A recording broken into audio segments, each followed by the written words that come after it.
PT PLN Persero bersama pemerintah terus berupaya mengurangi emisi karbon, salah satunya melalui penyusunan Rencana Usaha Penyediaan Tenaga Listrik atau RUPTL 2021-2030 yang paling hijau dalam sejarah.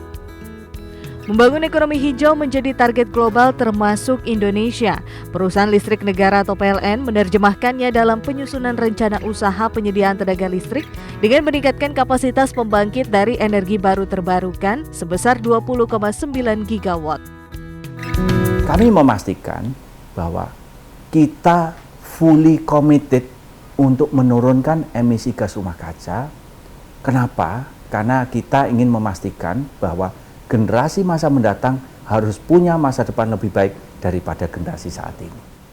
3 tahun yang lalu, PLN menginisiasi bagaimana menghapus 13 gigawatt pembangkit listrik batubara dalam fase perencanaan. Dan begitu dalam perencanaan yang tadinya ada 13 gigawatt dan berhasil kami hapus, maka di sini ada namanya CO2 avoidance, menghindari emisi gas rumah kaca sebesar 1,8 miliar ton. 1,8 miliar ton selama 25 tahun. Upaya mengurangi emisi PLN juga dilakukan di sektor hilir. Beberapa inisiatif antara lain dengan mengembangkan ekosistem kendaraan listrik. PLN terus memperluas infrastruktur pengisian daya kendaraan listrik. Hingga saat ini perusahaan plat merah ini telah menyediakan 616 unit SPKLU, 1056 SPBKLU, dan 6.705 stasiun pengisian listrik umum. Bersama dengan upaya pengurangan emisi di era transisi energi sebagai badan usaha, PLN juga terus memperbaiki kinerja keuangannya. Pada tahun 2022, PLN membukukan keuntungan sebesar 14,4 triliun rupiah, meningkat sekitar 1,3 triliun dibanding tahun sebelumnya. Di sini juga ada heroic story, jadi selama masa COVID-19 ini, kami berhasil membayar hutang kami sebesar 62,5 triliun rupiah. Dalam hal ini juga mengurangi biaya OPEX kami, yaitu pembayaran bunga, itu sebesar 5 triliun per tahun dan ini di carry over sampai tahun 2024. Jadi kami bersyukur bahwa di tahun 2022 ini kondisi keuangan PLN sangat kuat. Dalam mengembangkan bisnisnya, PLN juga terus memberikan layanan untuk wilayah-wilayah terdepan, tertinggal dan terluar atau 3T. Akan tetapi dalam program elektrifikasi wilayah di desa-desa terpencil, PLN menghadapi sejumlah tantangan, antara lain biaya investasi yang terbilang tinggi, yakni sekitar 10 hingga 50 juta rupiah per pelanggan. Ini dikarenakan karakter geografis Indonesia yang menantang. Jadi kalau kita berbicara sila kelima, keadilan sosial bagi seluruh rakyat Indonesia. Keadilan sosial bagi seluruh rakyat Indonesia. Kita berbicara sila di mana ini kita ingat.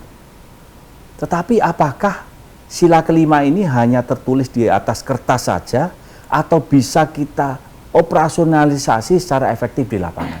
Nah, untuk itu PLN ini didukung oleh pemerintah, yaitu menjalankan namanya program listrik desa. Kita berbicara desa yang terpencil, baik itu di Pulau Rote, di Papua, bahkan di Jawa pun ada, di Sumatera pun ada, di Karimun Jawa ada, seantero Nusantara. Dengan berbagai strategi tersebut, PLN meyakini target melistriki wilayah-wilayah 3T bisa terpenuhi demi mewujudkan Indonesia terang sesuai target pemerintah.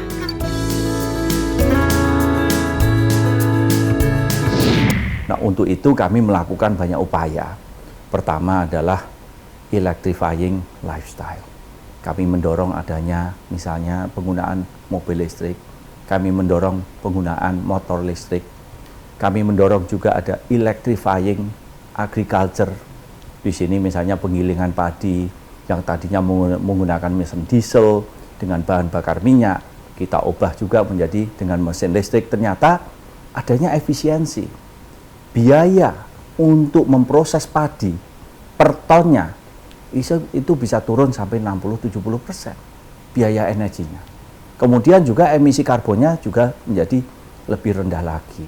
Dulu kita berbicara energi bersih itu mahal, tetapi tentu saja dengan inovasi yang dilakukan PLN dengan beserta partner-partnernya, maka ke depan kalau kita berbicara energi bersih itu murah, maka disitulah kita berbicara renewable energy mampu head to head bersaing dengan fossil fuel energy, bukan hanya dari sudut pandang teknis tetapi juga komersial dan ekonomis. Penjualan dari listriknya ternyata meningkat drastis. Nah, ini kelihatan sekali upaya dari kami untuk menaikkan demand.